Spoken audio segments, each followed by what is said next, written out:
Thank you, Mr. Speaker. Senate Bill 272 is called the Kentucky True Origin of Digital Goods and Truth in Music Advertising Act. It's an attempt to stop deceptive websites who claim to be selling original artist work, but instead provide the buyer with an imposter's work. It's essentially a consumer protection measure and adds a provision that any website or online service primarily dealing in electronic dissemination of commercial recordings or audiovisual works and helps to ensure that customers are getting the true digital music or recording they were led to believe they were purchasing. And a good example, Mr. Speaker, is in our committee meeting.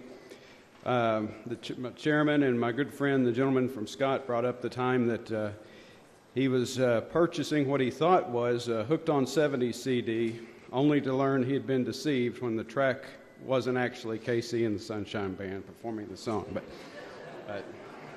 But in all seriousness, purchasing music digitally is a big business. And to put it into perspective, in 2009, only 5% of music purchased was online. Now, today, it's around 85%. So this bill just adds a layer of protection for our Kentucky consumers. It has several sections, and I'll just highlight a few.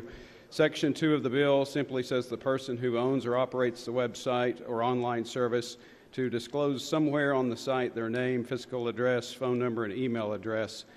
Section 7 deals with trade practices and says that a person shall not advertise or conduct a live musical performance or production in the Commonwealth through the use of a false, deceptive, or misleading affiliation between the performing group and the recording group. And Section 5 and 8 adds that anyone who violates this could be found liable to the Commonwealth for a civil penalty up to $2,000 on Section 5 and 7, and the Attorney General's office would have the authority to enforce these provisions of this act. If there are no questions, Mr. Speaker, I move for passage.